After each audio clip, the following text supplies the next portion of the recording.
to Keeping It Real with Janine, your guide to living an authentic, healthy life. I'm your hostess, Janine Strong, endeavoring to be a fount of inspiration for today's challenging times. Every 2 weeks, I have a fun, inspiring conversation with an ordinary person leading an extraordinary life. And today, I'm having a wonderful conversation with Dr. Marcea Wiggins. Marcea Wiggins is a naturopathic doctor and owner of SANTÉ Aesthetics and Wellness in Portland, Oregon. She offers extensive medical experience combined with a personal dedication to educating and empowering patients. Marcea is passionate about helping each patient find the solution that's best for them so they can feel great and live their best life. Her current passion in medicine is connecting with men and women going through the aging process and helping them learn to take care of themselves and feel their best.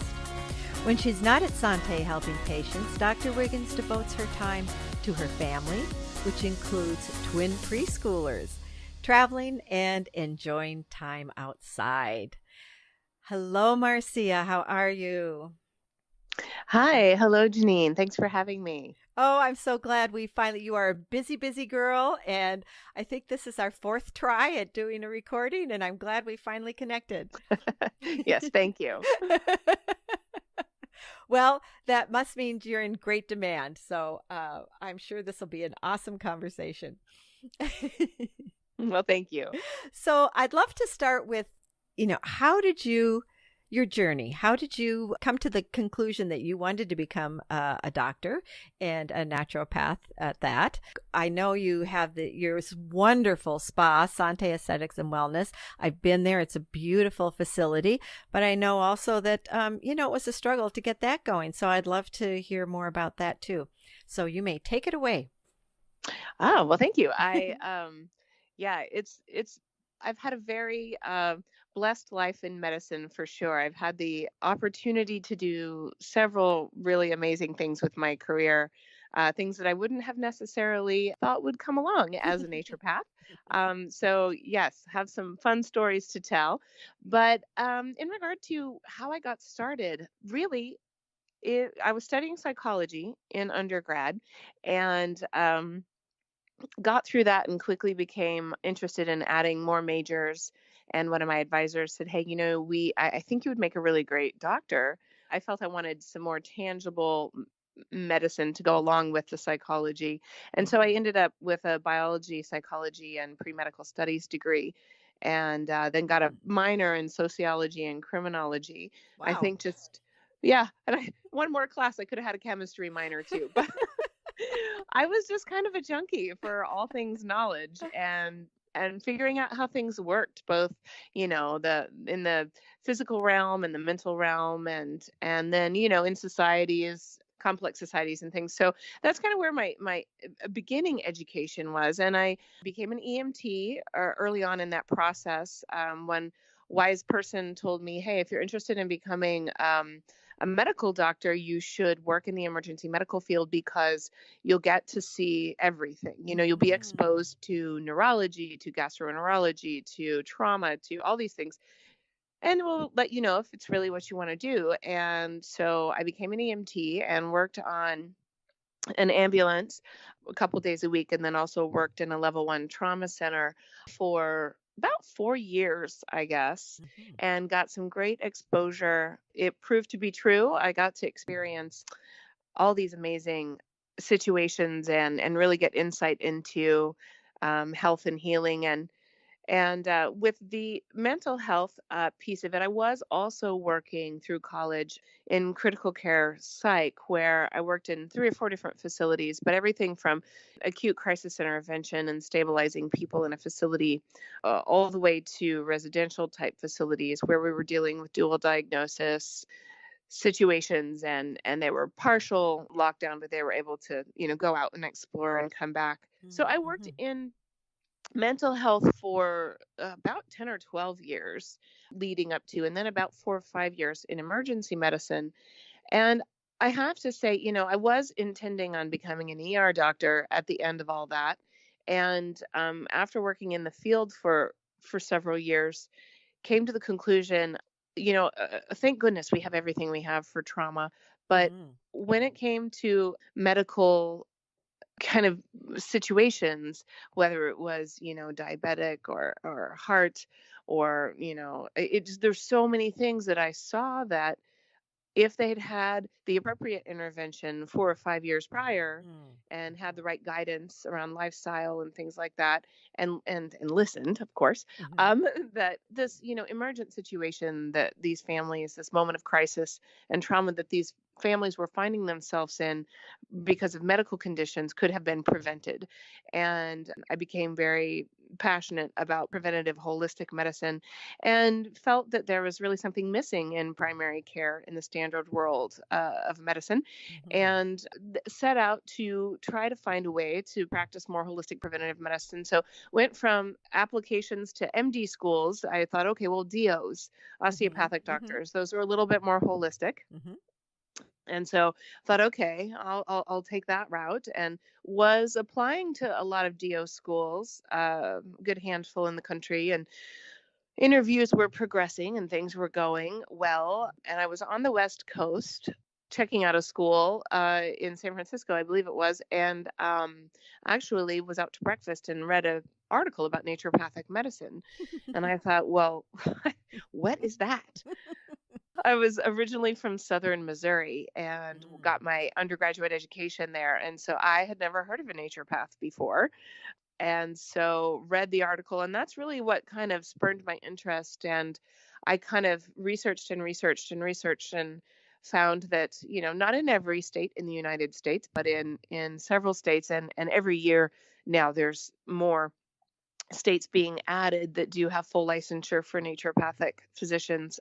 But I found that in Oregon and Washington and other places in the country, as a naturopathic doctor, I would be licensed as a primary care physician, be able to prescribe medications if I found that a situation required it. Mm-hmm. So I have a DEA license, and and do prescribe medications all the time. But I also, have the ability to order all the labs and all the things that, to get to a real diagnosis. And so I thought, well, where's the catch? This sounds great. Holistic preventative medicine, and I can still prescribe medication and order everything that I want if I see fit. So Mm-hmm. I have two uncles who are doctors, and they sort of said, "You're gonna do what?" Yeah. Can imagine. Because Yeah. what are we what year around what year are we talking here? We were around 97, I Okay. guess, Okay. 1996, 97. I think I moved to Portland to go to school at what was then NCNM, now NUNM. Mm-hmm. Moved there in 98. Okay. So it was having this sort of transition happen around 96, 97. Okay. Got it. Mm-hmm. On the early side, it was definitely, I think more and more people now know about and are leaning toward functional medicine and holistic preventative type medicine. But at that time, I was a bit on the front end of a wave for a Mm-hmm. Midwesterner. Mm-hmm. Mm-hmm. So, I bring with me, to the field, though, my background in those areas. And I think it adds a unique perspective for me as a naturopath to bring a history of mental health and emergency medicine to the table, along with what I understand. Yeah, absolutely. I think that really rounds out. I mean, you have such a vast body of experience, and being able to bring that to the table with what you do is pretty awesome for the people that you're working with. Yes, I hope so. And as the years have progressed, I've really cultivated my practice and taken it in a direction that I had intended on going for a while. It's interesting to start out in emergency medicine and critical care psych and end up in the medical aesthetics world. How did you become interested in aesthetic medicine? Going from your background to aesthetic medicine is quite a leap. Yes, yes, indeed it is. It was quite a swing. As I mentioned, I feel very, very grateful to have had all of the amazing experiences I've had in medicine. And it did start Well, actually, first as a dental Oh. assistant, I should say, it was my first job in medicine, and then moved on to psychology and the emergency medicine. And in those, I kind of mentioned how I got to being interested in holistic preventative medicine, Hmm. but also working in those fields, there's a lot of burnout that happens, and I saw a lot of my the doctors that I looked up to and admired who had been in the field for 10, 15, 20 years being really burnt out. And, as humans, thank goodness that we have, folks among us that can handle those more intense situations on an Mm-hmm. ongoing basis. And I Hmm. actually have a passion for that and really found it gratifying to be able to be there for people in those emergency type situations. But being it was my hometown, I had a lot of folks that I knew coming through the ER, and there were a few occasions where there were, close friends or family members, and it was a circumstance that ended up kind of hitting home for me, working on them and then realizing who it was and that kind of thing. So there was a piece of me that looked at that and said, I don't know that I want to do this the entire rest of my life. A 10 or 15-year minimum on those environments sometimes are the best things for the mental health of some of the folks that work in those fields. So that was a piece of my consideration, but then also that I just got very passionate about preventative holistic medicine. And I always had studied in college. I studied, in my science degrees, I studied various antioxidant and oxygen free radical nutrition type things and was, always interested in it from the beginning. So when I found naturopathic medicine, I got very excited about the opportunity. And as I said, bailed on all my other applications and moved to the West Coast and moved to Portland, Oregon. I looked at all the naturopathic schools and basically, there are 4 or 5 accredited naturopathic medical schools in Hmm. the United States and, of course, in Canada. And looked at those and resonated with the one in Portland the best. And so moved out here in 98 in order to go to school. I found that we could add an additional degree in licensure in basically naturopathic midwifery and obstetrics. So I was Mm-hmm. able to study childbirth for the home and clinic. And so got intent on that program as well as the naturopathic program. In the end, I did not end up sitting for the licensure to deliver babies. For me, my lifestyle, it was too much being on call, but had, was a part of over 100 births and really felt Mm-hmm. very blessed to be a part of that. And that is actually kind of what got me going in the direction of hormone management with women at the Mm-hmm. time. Mm-hmm. And so when I did start my clinical practice, I kind of started with a focus on women's health and hormone regulation, Hmm. both for PMS and menopause, and but also for thyroid, adrenal, any endocrine type system. Mm-hmm. So I kind of transitioned, that my clinical practice was happening, and there were 2 or 3 years in between finishing my residency and then doing my clinical practice. Basically, once I did start my practice, did a lot of work with women's health, started seeing some men for hormone management and general health, primary care at the time. Mm-hmm. But I started seeing a lot of skin issues too, various rashes and things like that. And really just taking a inside out approach to treating the skin instead of just putting a topical on and just treating Mm-hmm. naturopathically was having great success with various dermatological type issues. Some things that people hadn't gotten relief with from their standard dermatologist and were frustrated because it took months to get in with the dermatologist and it was expensive when they did, or it wasn't covered, or they didn't help them once they did get in with them. Mm-hmm. And so, lo and behold, a year or two into it, I had kind of a holistic dermatology subspecialty going on as well as the hormone management. Nice. And yeah, it just really organically grew. Mhm. It sounds like it. You were in the flow with the types of patients that were coming to you.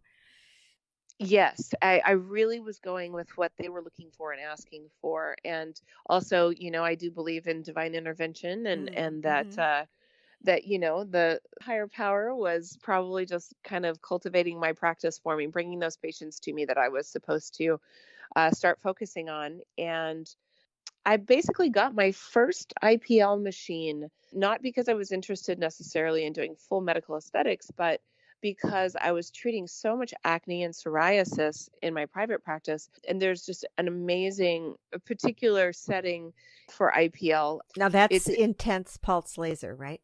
Is that what that stands for? yes, right. It's intense pulse light. Light, right? Okay. It is, what we think of as kind of like full spectrum light. That is like the colors of the rainbow filtered down to the wavelength that, has a target in the tissue. Hmm. And you get multiple benefits because inevitably there are a few different wavelengths of light that go to work on the tissue.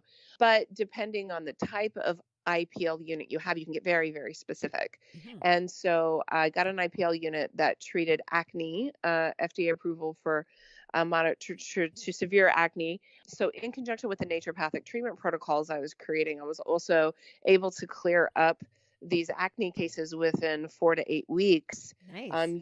using IPL 2 times a week for 4 weeks. But again, it's a special setting, it's not just any IPL. Hmm. And I was also treating some psoriasis with it. But the unit also did hyperpigmentation from sun damage and also hair reduction, permanent hair reduction.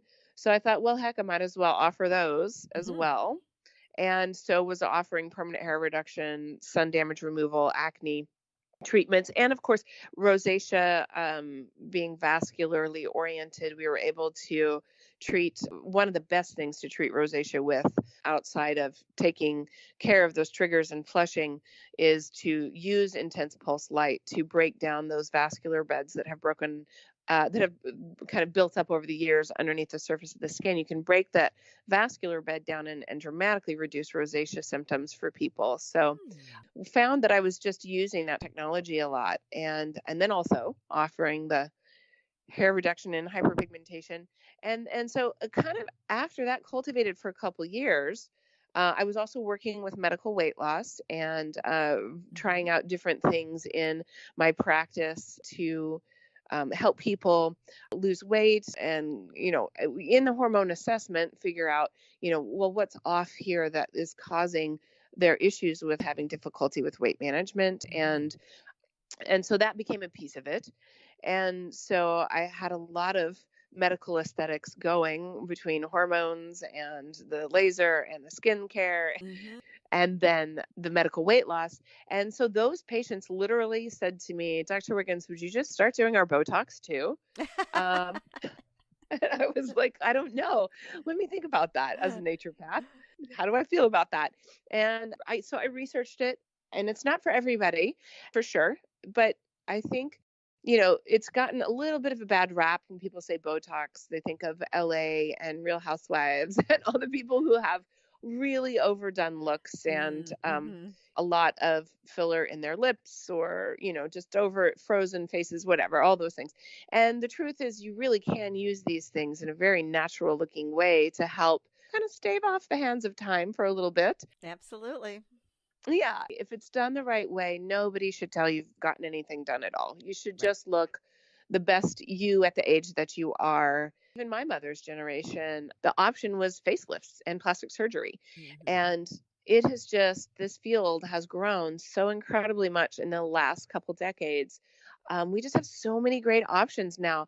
Not only can we help with fine lines and wrinkles on the face and pigmentation and all that, we now have things for the submentum and neck and décolleté that are really amazing. And it's a quickly growing field. And so when I dipped my toe in with Botox 10 years ago now, it really opened up a world to me that I actually find really enjoyable and fun. And for me, Botox as a naturopath, I was like, actually, Botox is a naturally occurring substance that we figured out a therapeutic application for. And Hmm. it is therapeutic for millions of people on the planet. They're using Botox medically for various spasm issues throughout the body. Neurologists across the world are using it with great results for people. So to use it in the tiny little muscles of the face to, help smooth fine lines. I mean, we're using fractions of a drop, tiny amounts. It doesn't go into your bloodstream. For me, I was like, yeah, sure. Why not? We took mold and made penicillin off of bread and it was beneficial. This is kind of the same thing in my mind. Mm-hmm. Yeah. So that's how I ended up feeling okay with doing Botox as a naturopath. And then that quickly led to fillers, of course. And those are also biologics. Down the rabbit hole you went. Down the rabbit hole I went. Yeah. And as it turns out, what I really love, the medical aesthetics for me is really helping people look in the mirror and go, hey, you know what? We're aging. We're spending so much more time on this planet than we have ever in the history of mankind. And, hopefully with science, we'll continue to live longer and longer, maximizing that potential. 35 is the new 45 and 45 is the new 55. And we are wanting to look in the mirror and see, looking back at us, how good we feel on the inside as well. Mm-hmm. And so for me, it's about helping people optimize how it's not the most important thing, how you look, obviously. The most important thing is that you're healthy and well balanced, both physically, mentally, emotionally, spiritually, most importantly. But these little things that we have, these little tools can really add to that overall sense of well-being. Absolutely. And I will say for myself, I have no problem telling people I have fill in my face, and it's made a huge difference. Yeah, and like you said, if you have the right practitioner, that you're working with somebody you have a trusted relationship with, that there's so many great injectors out there. The industry can be a little scary in that it is very sales driven, Mm-hmm. and people try to sell you bundles of this and packages of that, and sales teams normally are the ones that greet you to give you the consultation at a med spa. But for us at my current business, SANTÉ, we, it's very education based. Like all the doctors do the consultations, and so our interest really is in educating you about what is the sort of latest and greatest thing in the field, and helping you walk down a path of choosing what's right for you. And for some people, Botox and filler just isn't the direction they want to go. So we offer facial rejuvenation, acupuncture, and different things like, great skincare and lasers that can help them with their goals if they're not interested in the injectables. But it's becoming more and more commonplace now. I mean, people, I think even my age, and I'm in my 40s, it was kind of the stigma, like, ooh, I don't want to tell anybody that I'm doing it. But I can tell you that the ladies in their 20s and 30s do not really feel that way. They're kind of like, this is what you color your hair, you whiten your teeth, maybe get your eyelashes done, and you get your Botox. It's just what people do as part of their beauty regimens anymore. Both men and women, both men and women. So the 20-year-olds that are coming up into this world, it's not a foreign concept for them to want to do medical aesthetics at all. Are you telling me people in their 20s need Botox? Well, not everybody. And I absolutely am someone who will, number one, and I believe this is my responsibility as an injector and doctor, tell you when you've had enough. Say, you know what? You're good. We don't need to do any more right now. Let's check back in 6 months or a year. So I do tell people no. I do. If people come in wanting a more extreme look, or what do I say, robust lip, those Instagram lips, Oh, God. it's just not for everybody. You need to choose things that are the right size for your face, and that's part of my job, is to tell you what looks good and what doesn't. But yes, there are girls in their 20s. Most do not. But some girls just genetically have very strong, those little furrow lines in between their eyebrows. Maybe they've had an expressive brow even since they were a child. And by the time they get into their mid-late 20s, you're starting to see a little line there. And really, it's just about kind of making the muscle a little bit weaker so it doesn't pull that wrinkle into being all the time. And so they need small doses and little bits. And there certainly have been young ladies that I'm like, you know what, you really don't need anything yet. Check back in 5 years. But sometimes there are cases where I'm like, yeah, all right, I'm sure we can do a little bit of Botox there. It'll stop that fine line from getting deeper and really becoming a permanent thing. So there are instances when it's appropriate. Yes. Got it. Okay. All right. So, okay, so we've talked quite a bit about the outside, how you help people. Now, how about let's get into the inside and helping people to. I mean, from my perspective, in the aging process, as long as I feel good, obviously I want to look good, but I also want to feel good. And for me, when I hear somebody say, "Oh, I want to live to be 180 or something," I'm like, God, no, not unless I feel good.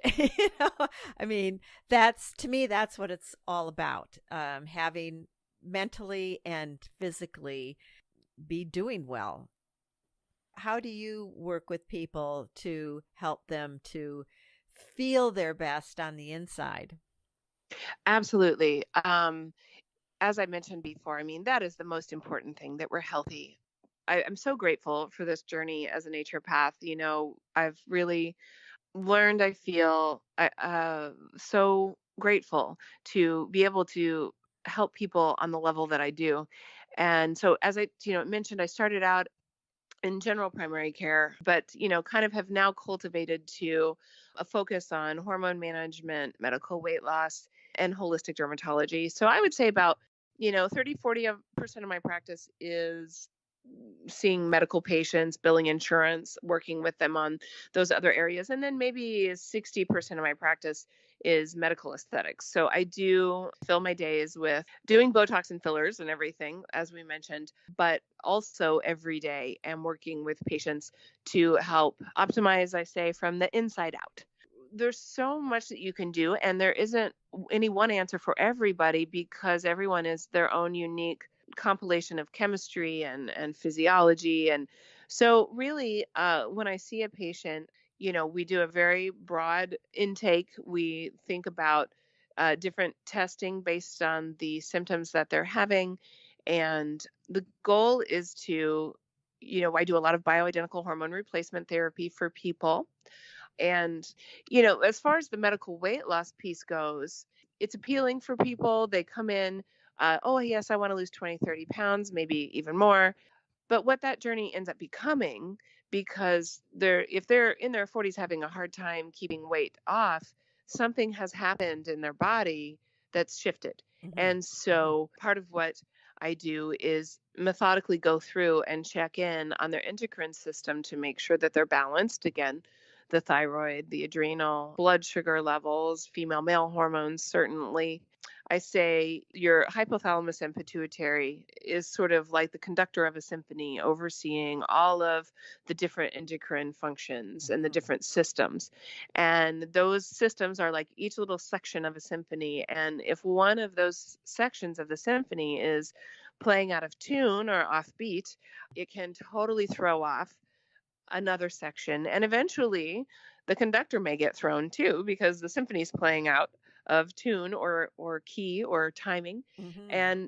And so they really talk, these systems talk to each other. And frequently it's ongoing stress, job changes, marriage moves, whatever it may be, deaths in the family. We're all stressed, particularly in the United States, I think, but everywhere these days, Yes. people deal with stress management. So that's a big one. But over time, those cortisol levels and those adrenals really can throw people out of whack, which then can throw the thyroid out of whack. And so it's really important to do a comprehensive analysis of what's going on with that person before we even get to the point of trying to do, the fat burning or the medical, weight loss piece, where we're actually doing fat reduction. What I get to do is lead them on a path to health and wellness, and the weight loss becomes a piece of that. Of course, Rather than the having focus. exactly, Mhm. exactly. And so, it's maybe I say sometimes it's a sneaky way to introduce holistic naturopathic or functional medicine to people. Is okay, you want to lose weight, you want to get into those little skinny jeans, then let's look at your health. Mhm.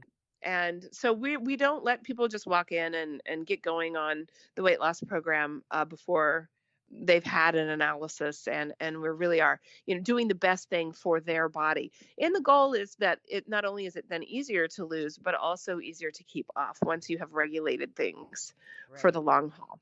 Right, Yeah. because my experience with friends and talking to people who are overweight, they go on diets, they lose weight, and then when they get off of the diet, they gradually gain not only the weight back but more. Yeah, I mean, it's there's so many misnomers out there about weight management and starvation diets and not eating the right foods, really make your metabolism worse over time.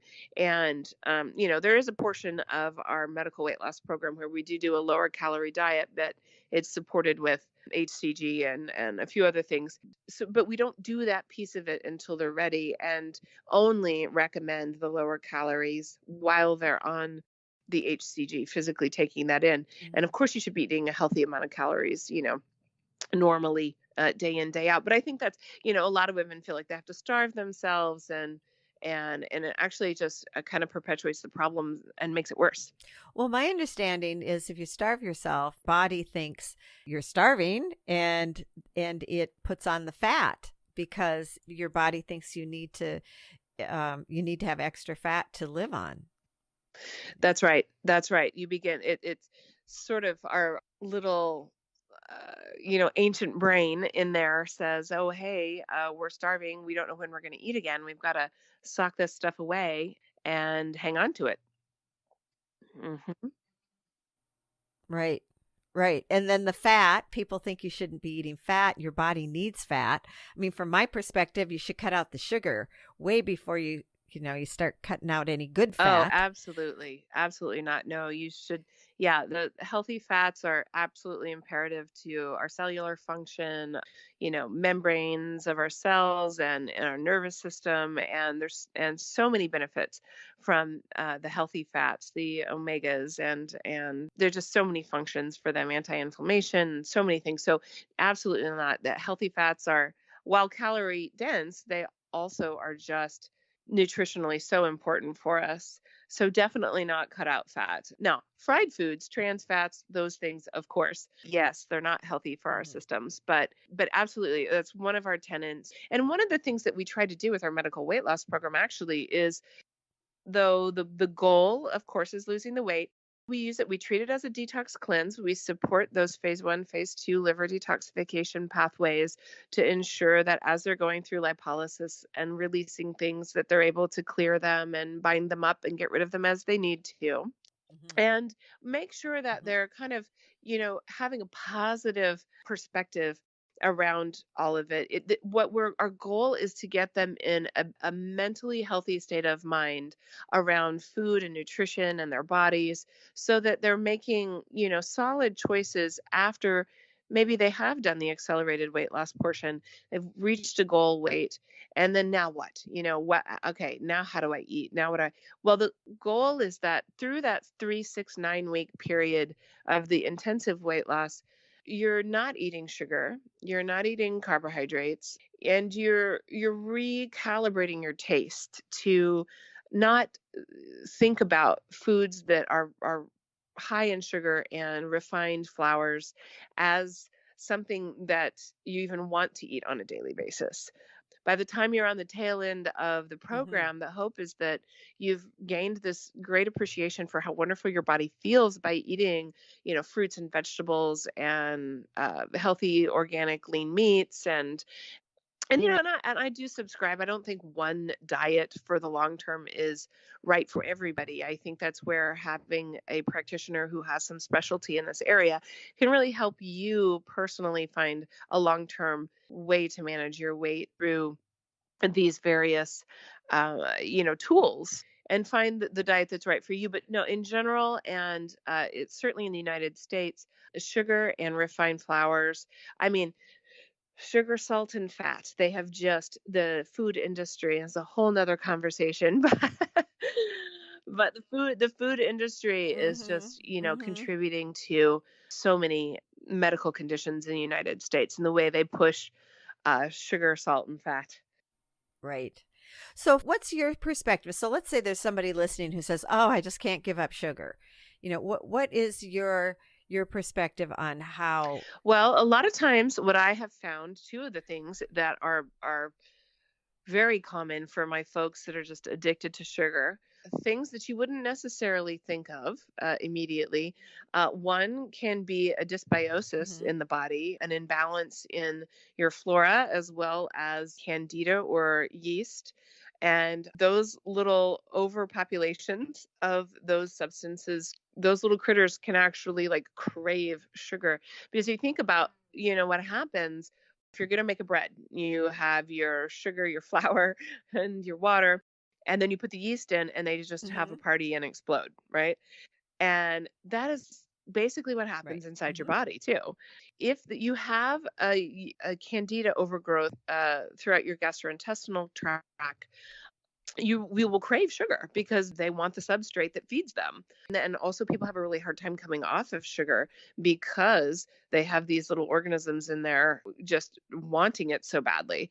And so, and I mean, microbiology and the microbiome is such a huge topic as well. We are controlled by our microbiome way more than we realize. And so if it gets out of whack and there's too much candida, that can contribute to sugar cravings. The other thing that I find contributes to sugar cravings is compromised adrenal health. So if you have been, that kind of tired but wired, and you've been stressed out for a long time, sleep disturbance is happening, your cortisol levels have been, your adrenal produces cortisol in order to deal with all that stress, and over time it just can't keep up anymore and starts to become depleted, and then people start craving sugar and caffeine to drive themselves. And so that's another thing that I Mm-hmm. would look Mm-hmm. at if you're having some sugar cravings.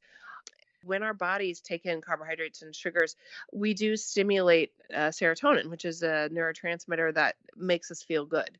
And so sometimes when people Mm-hmm. aren't feeling well, the whole comfort food thing. Uh, when when people aren't feeling well, they sit down to a Mm-hmm. pan of brownies or a bowl of mac and cheese, or because it literally makes us feel better, the Mm-hmm. serotonin. But in the long run, it's not what's best for our body. Right.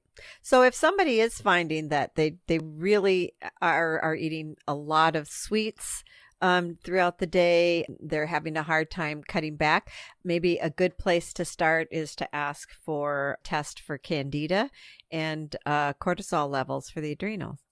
Yes, I would recommend that to work with a naturopath or a functional medicine doctor to kind of get to the root of why you have those intensive sugar cravings. Mm-hmm. Mm-hmm. hmm Yeah, I mean, there can be other things too, but those are the two things I see the most frequently. Mm-hmm. And what about in the aging process? What are you finding? I think it kind of goes in waves for people of the types of issues that people are coming in with. But let's say somebody who's in their 50s, maybe 60s, they're tired. They're just not. They feel like they should have more energy, hmm and I love it when people say, "Oh, you're getting older. You're not supposed to have a lot of energy." I'm like, "Oh, fuck off." Um, I mean, I know when I've got the days when I've got the kind of energy I really feel like I should have. Obviously, I'm not going to feel like I did when I was 30, but I know that, I shouldn't be dragging around and feeling like crap. Once somebody comes in and you do some tests, what are you kind of finding? Are there any issues that kind of keep coming up all the time that seem to be kind of a common thread? Absolutely. I mean, without question, hormones are a huge contributor. Whether it's male, female hormones, that's always part of my, initial intake with somebody. And then we go to do the workup. We decide. I mean, I frequently will do a very extensive panel of blood work, Mm-hmm. checking in on, for if someone's coming in with fatigue and or just generally not feeling like they have enough energy. We'll check in on all their nutritional levels, vitamin D, the Bs. Are they processing their nutrients correctly? I think those are all important things to really check in on. You got to check in on anemias, B12 and folic acid, as well as iron-based deficiency anemia. You need thorough screens for those. Mm-hmm. Vitamin That would D be levels. checking methylation, right? Well, for B12 and folic acid, yes, Right. there's a test for MTHFR. Basically, MTHFR is a methylation issue. you have genetically. If you have both of the SNPs, the genetic SNPs, and that prevent you from being able to process B vitamins the way you should, it can really manifest in a lot of, even mental health issues and things of that nature. So there are particular pictures where testing MTHFR for sure. I don't do it necessarily with everybody initially, but whenever it becomes apparent that that's, part of something I want to rule out, do it quite frequently and find people have one or two of the genetic SNPs that contribute to that. So that's another thing to think about. Of course, is familial too. So if you have it, your children and your siblings and all that could have it. So it's important for families to know if they do have it in their family. So that's the MTHFR, really as related to anemias. So thinking through kind of all those metabolic markers, but then taking it a step further, and of course, cholesterol and blood pressure, and people who do not have controlled blood pressure are fatigued. And I cannot emphasize how important it is to stay on top of and keep your cholesterol and your blood pressures in the right range, your blood sugars in the right range that's recommended.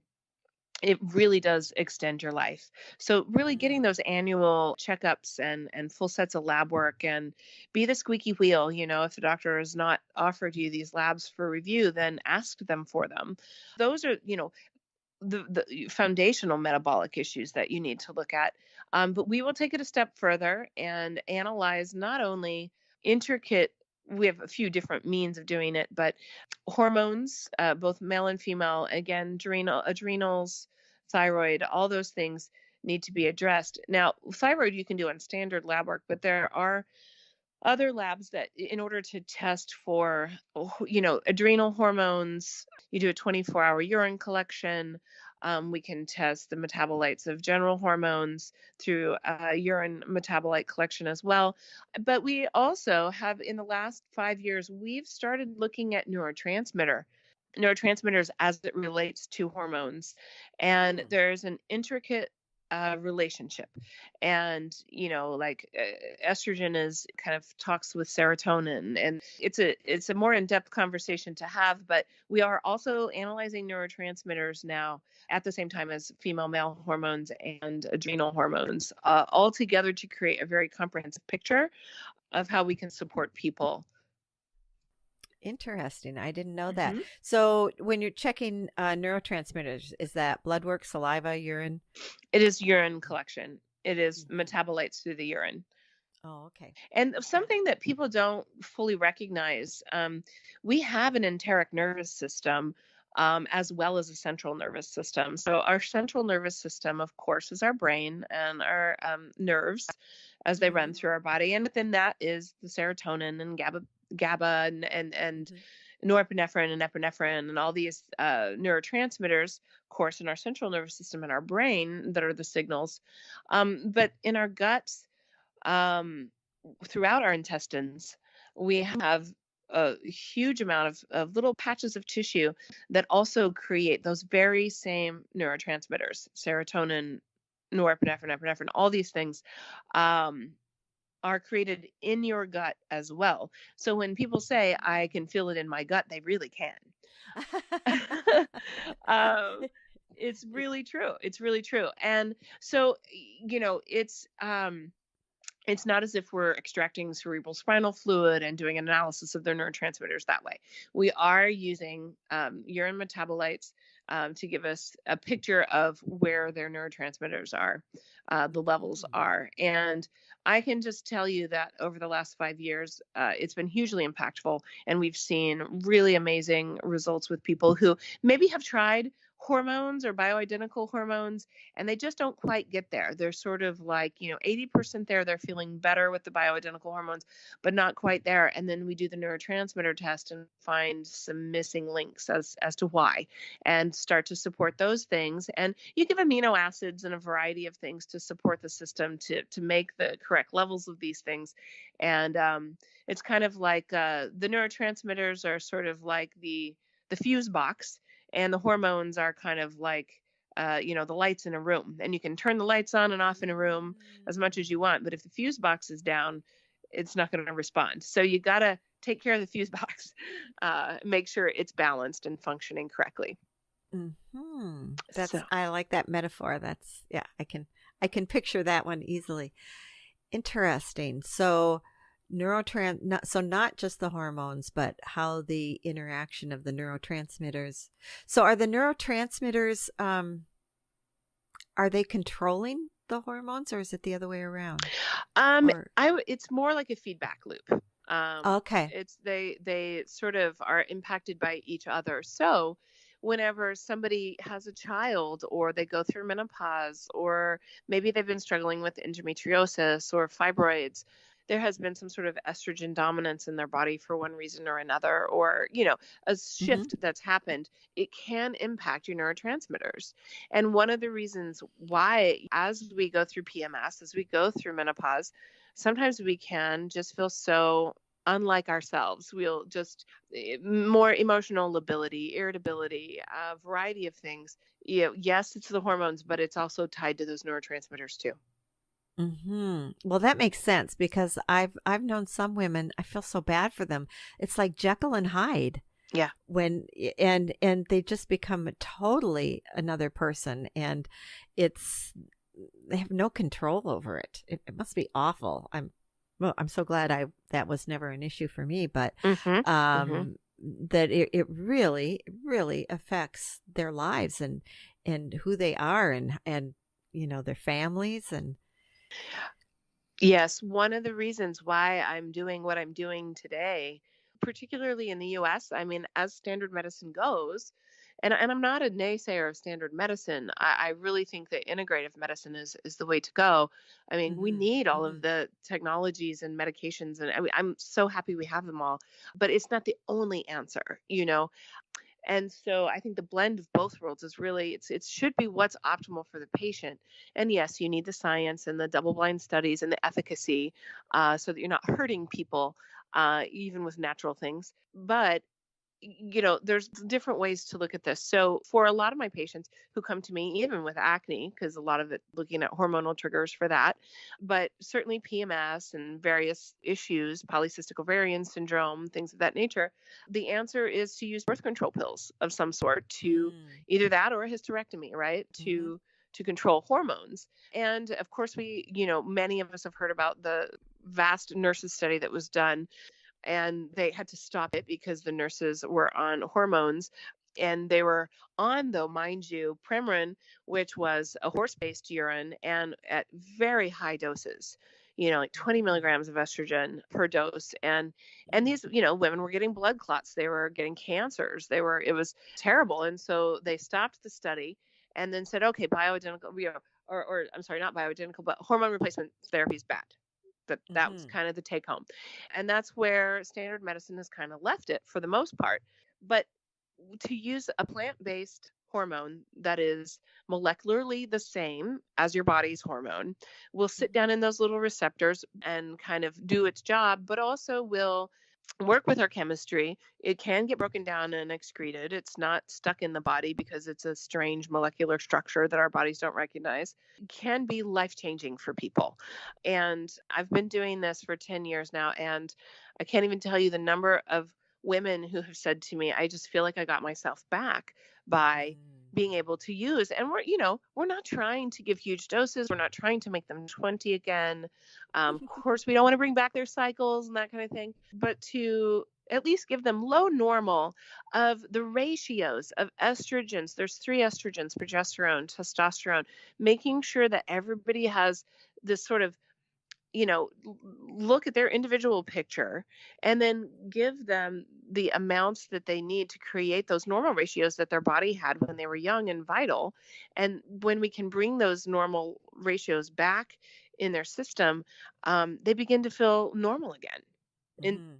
Instead of super irritable or no energy or mental fog, or yes, I have seen marriages fall apart. I have seen children think their parents are just losing their mind because they're and really all they need is a Mm. hormone support. Mhm. Mhm. Yeah. And then once you go on hormone support, you pretty much have to take it for the rest of your life, don't you? Or can you? I mean, I think that, I start looking at once we reach our 70s, it's sort of like, you start doing, again, a customized individual sort of analysis of how beneficial is it. There are a lot of women who are very active in their 50s and 60s, both sexually. You want your life to be optimized, both through energy, mental, emotional, sexually. We still should be having, very fulfilling, wonderful sex lives at those ages. And a lot of people, after they go through menopause, of course, get vaginal dryness and tenderness in the tissue. And topical hormones can be absolutely incredible for that. And there's so many things we can do now to really optimize function that way. So, you hit your 70s and you start then saying, okay, how much of this do we really need? And are we going to, kind of look at weaning off of some of these things? It's very individualized. I wouldn't say that there's an age that I would cut it off for everybody. It's unique to the person. Okay. Yeah. Great. Wow. I think you've given the listeners a lot of information to consider with how well they're aging. Do they need some help? Are you really not feeling what you consider to be your best? And you've given some really, really good ideas of things that people can do. Yes, I think, another area is genetics, of course, and looking at telomere science. Those are a couple other things I wanted to just mention. Okay. Just to, to consider, there's testing you can do for telomeres now, part of your chromosomes that kind of deteriorate at the tips and kind of determine our aging progress. And so I would suggest those are, consider genetic analysis and telomere analysis. Those are also important. But, it's all about, we now have more and more information about how we age, and why not use that information and the science and technology we have to live our best lives so that we can be there for our families and loved ones for as many years as we can and feel good doing it. There's being here, and then there's quality of life. And so where my passion is, and through SANTÉ Aesthetics and Wellness, we have 5 doctors: acupuncture, massage therapy, aesthetics, hydrotherapy, spa. We really try to cover all the bases for self-care and optimizing. It's about helping you lead your best life and your most optimized life for as long as you can. It's not necessarily about being skinny and looking beautiful or those are nice side effects. When you're healthy, those things come. And then we have little tools that we can use to spruce you up on wax the car, if you will, a little bit. Spruce it up a little on the outside. We've got our little tools that we can do, but it's the whole package. Right. And I think that's really important, because if you only focus on the outside, you're still not feeding your body, whether it's food or nutrients or whatever, hormones, what it needs to be vital on the outside and to project that. I mean, sometimes I'll look at people and I'll say, oh my God, that poor person. You can just see there's no quality of life force there. You can see it in their face. You can see it in the way they carry themselves. Yeah. Yeah. And it's so, so important. And I think another really important, we touched on it, but science more and more is showing evidence that practices of meditation and mindfulness and things along those lines are profound. They cause cellular changes in our bodies that are unequivocally positive. And so I really encourage people to invest in figuring out how to manage their stress, use meditation, use mindfulness practices on a daily basis to stay grounded, and practices in gratitude. Really, even if you're having the worst day ever, think about the things in your life you're grateful for that are positive and focus on those. And these daily practices can really have a big impact on our overall sense of well-being as well. Absolutely. And I think, unless you have something more to add, that's an awesome place to finish our conversation.